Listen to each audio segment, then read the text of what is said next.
Ito nga pala ang pangatlong araw na pinakain namin ng mga asong itinapon dito sa pulo ni Don Silverio mga mare, at mabuti na lang talaga at nakahuli nga kami ng banglaking knife fish, kaya naman may pangulam nga sila ngayong araw. Sinabayan na nga rin pala namin sila sa pagkain dito sa pulo, at pagkatapos ay inikot naman namin ang mansyon ni Don Silverio dahil marami nga ang nagre-request dito sa comment section na magkwento naman daw ako tungkol dito sa mansyon. Si Buyok nga ang mas may alam ng kwento ng mansyon ni Don Silverio dahil siya nga yung taga dito, kaya naman nagpakwento na nga lang ako sa kanya dahil ako'y isang dayuhan lamang dito sa lugar na ito. Hi guys! Another day, another mini vlog na naman ang buhay namin dito sa isla, at ngayong araw nga pala ay sasalok na naman tayo ng Skylab para may pangulam nga ang mga asong itinapon dito sa pulo ni Don Silverio. Napakaganda nga ng umaga ngayong araw dahil pahina na nga ang habagat, at tingnan nyo naman yung mga ulap mga mare at parang mga kaliskis. Sabi nga ng matatanda dito sa aming nayon, kapag nga daw ganyan ang mga ulap at puro kaliskis, ibig sabihin ay gumaganda na nga daw ang panahon. Para naman po sa mga bago pa lamang nakapanood sa aming vlog, dito po sa tapat ng aming nayon ay may 4 na maliliit na pulo. Ang tawag naman po sa mga pulo na ito ay pulong malaki, at yun nga po yung pinakamalaking pulo, at sabi-sabi nga mga mare pagmamay-ari nga daw yon ni Melanie Marquez. Tapos ay meron nga rin po ditong pulong munti, at yun naman po yung pinakamaliit na pulo, at napagpiknitan na rin po namin yun kung nanonood po kayo sa aming mga vlogs. Ito naman pong pinupuntahan namin at pinapakain nga po namin ng mga aso ay pulo ni Don Silverio, tapos doon naman po sa pinakadulo ay ang pulong matching.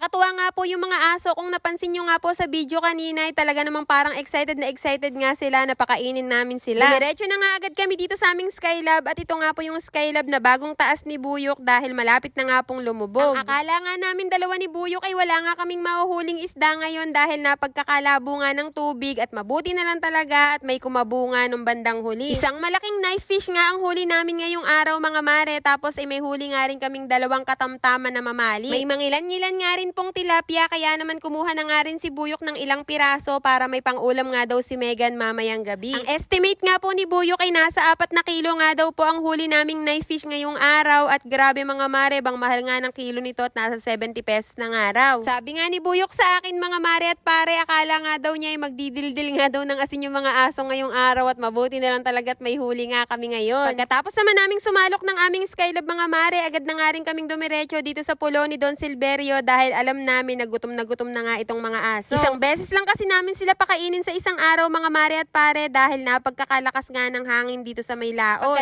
Pagkadoong nga namin dito sa may helipad ni Don Silverio ay talaga namang kitang-kita mo ang pagkatuwa ng mga aso, at nagkakawagan pa nga yung mga buntot. Alam kasi nila na may magpapakain na nga sa kanila at maiibsan na nga ang kanilang mga gutom. Pagkarating nga namin dito ay naghanda na nga agad kami, at si Buyok nga ay naghanap na nga agad ng mga panggatong dahil mag-iihaw nga kami ng isda ngayong araw. Sobrang laki kasi nitong knife fish mga mare at pare, kaya naman hindi nga magkakasya dito sa aming kawali. Hirap na hirap nga kami magpalingas ng apoy dahil basa nga yung mga gatong, at mabuti na lang talaga at may krudo nga kami na nakatago sa bangka. Grabe nga mga mare at pare, sobrang laki nga nitong knife fish na nahuli namin, at sigurado na botsyog nga uli itong mga aso pagkatapos nga nilang kumain mamaya. At dahil basa nga yung mga panggatong ay pinatong na nga rin ito ni Buyok doon sa isda para nga daw matuyo. Ibang-iba na nga pala mga aso ngayon, at marunong na nga silang mag-antay kumpara mo nga nung unang araw, at talagang excited silang sunggaban nga yung hilaw na isda. Nagkabit na nga rin ng duyan si Buyok para nga daw hindi kami mainip pag-aantay na maluto yung isda. Noong nakaraan kasi mga mare at pare, wala siyang maupuan, kaya naman nagdala na nga siya ng duyan. Masarap din namang tumambay dito sa pulo dahil napakaginhawa dito mga mare at pare, wag nga lang magkakauno sa talaga naman parang may bagyo. Nagluto na nga rin pala kami ng aming pang-ulam na mamali dahil kahapon nga inabot nga kami ng gutom ni Buyok dito dahil inabutan nga kami ng unos at hindi nga kami makauwi. Inabot nga kami ng 2:00 ng hapon dito sa pulo, talaga namang gutom na gutom kami ni Buyok dahil hindi pa nga kami nagtatanghalian. Sobrang lakas kasi ng habagat ngayon mga mare, kaya nakakatakot talagang mamangka, lalo na nga kapag kabang lalaki ng alon. Nagsaing na nga rin pala kami sa bahay mga mare, at kung ano nga yung bigas namin, na yun nga rin ang bigas na pinapakain nga namin dito sa mga aso. May nagko-comment nga rin sa aming mga video na himayin nga daw namin yung mga isda bago nga namin ipakain sa mga aso dahil pwede nga rin daw nila itong ikamatay. Kaya ito na nga mga mare, your wish is my command. Pinagtiyagaan nga namin ni Buyok na himayin to mga isda mga mare, at maya-maya pa pinakain na nga rin namin sila. Marami pang aso dito sa pulo mga mare at pare, kaso nga lang maiilap nga yung iba, kaya sila nga lang ang aming napapakain. Ito nga si Daming Su ay laging nahuhuli sa pagkain dahil may katandaan na nga rin at ayaw nga niyang makikialam dun sa mga maliliit na aso. Dahil naluto na nga rin ang aming inihaw na mamali ay nakisabay na nga rin kami sa pagkain sa kanila. Ang sarap nga ng kain namin dyan dahil napakalinamnam nga nung nilutong mamali ni Buyok dahil sariwang-sariwa. Tapos ay kasabay pa nga namin kumain kumain yung mga aso at grabe, sobrang bilis nga lang din nilang naubos yung pagkain nila dahil siguro sarap na sarap din sila sa kanilang ulam na knife fish. Pagkatapos nga namin kumain, ay nagpahinga nga lang kami saglit at tingnan nyo naman tong mga aso, talaga namang botsyog na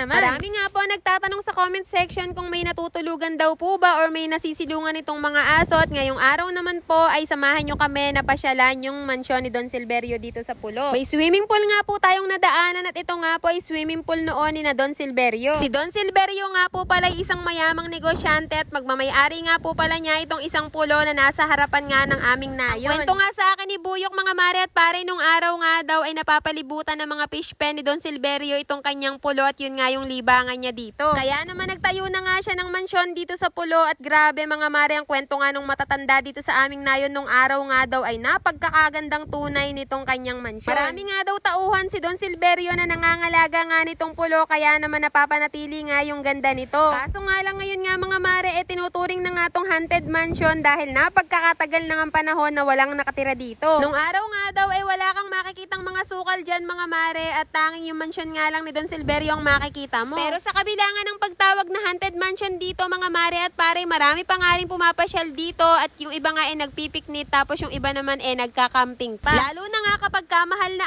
araw talaga namang grupo-grupo nga ang makikita mong pumapasyal dito at nagpipiknik. Heto, pupunta tayo sa kanilang kusina. Kusina na may CR. Ito ang bahay ni mayaman talaga ni Domingsu. Ito ang kanilang kusina, guys. Tapos may CR sila dito. Tapos yung kwarto na. Kwarto na. Katulong. Ayan ang CR nila, guys. Tutor namin kayo, guys, sa loob ng... Ito yung, ano niya, ito yung pinakasalan Tanggapan Mali to. Alin? Mali. Alin yan? Sala. Sala. Ito yung pinakatanggapan niya, guys. Tapos doon, meron pa silang underground. Anong tawag to? Dito muna tayo sa kwarto. Guys, ayan. Medyo nakakatakot kasi madilim. Pero napasok na namin to once. Kwarto ni Don Silverio. Ito yung kwarto ni Don Silverio, guys. Napakalaki. Wala nang kwarto. Ay, di ba dati ano yan, sarado? Ha? Tapos, kwarto ni Don Silverio. Tapos dito, ano to? Ah, baka ano niya, bihisan niya Baka siguro ano niya to, yung, ano ba tawag sa ganun? Yung kanyang lagay ng mga damit. Ito, may sumpo. Ito guys, medyo madilim. Napakaraming buhangin dito. Baka may nilibing dyan, tara na. Yan. Lalabas na tayo, punta tayo doon. Ilan ang kwarto? Isa. Ito guys, CR. CR. Wow. Hindi ko napapasukan ako nakakatakot. May ilagay mo na. Ito hallway nila guys.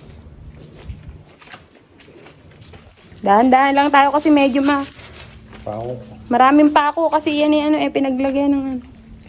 Ay, ito yung kanina Ito kwarto pa uli to. Tapos may CR pa uli doon. Tapos ito, kwarto uli guys. Pangilan na to? Kaya may CR uli siya, yun. Ito kwarto rin.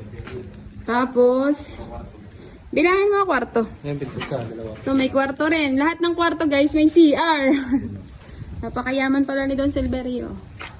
Lahat ng kwarto. Ilan? Kasama yung kwarto ni Don Silverio? 5? 5 kwarto na malalaki guys na may CR. Ayan. Ito yung view niya dati. Dati wala yung mga, ano na yan, mga ipil-ipil na yan. Kitang-kita yung, nayon, yung nayon namin. Pero, syempre napabayaan na. Kaya kumapal na yung mga puno-puno. Dati wala yung mga yan itong mga to wala. Kitang-kita yan. Bali 5 ba? Kasama ang kwarto ni Silverio? 5 kwarto na malalaki guys. Ayan ang hallway. Sa kabila tayo. Doon sa baba. Bababa tayo. Anong tawag doon? Guys, bababa tayo. Meron silang underground. Underground. Doon sa underground, meron silang bilyaran. Ayan yung daan. Bababa tayo. Ito ang underground. Daddy, umuna ka. Baka may ahas. Marcos daw oh. Kay Marcos. Tawagin mo aso para muna. Takot yata mga aso Talaga, nakakalit kasi yung buti yan. Pumuntak na biyaran. Ah, guys, bagsak na bilyaran. Bagsak na bilyaran. Nanay. Sobrang katagalan na. Pero nang nakakita pa to eh. Nung nakaraan buo pa doon. Buo pa siya. Ayun guys, ang hindi namin alam kung alin yung butas na yon. Para saan kaya yung butas na yun? Guys. Silipin mo nga. Napakabigat. Doon tayo, sa kabila. Doon lang. May kwarto pala dito guys sa May kwarto pa rin dito sa baba. Oh, isang kwarto pa to, ano? May CR. Yan. Yan. Ito ang kabuuan ng bahay ni Silverio, guys. Tara na, okay na.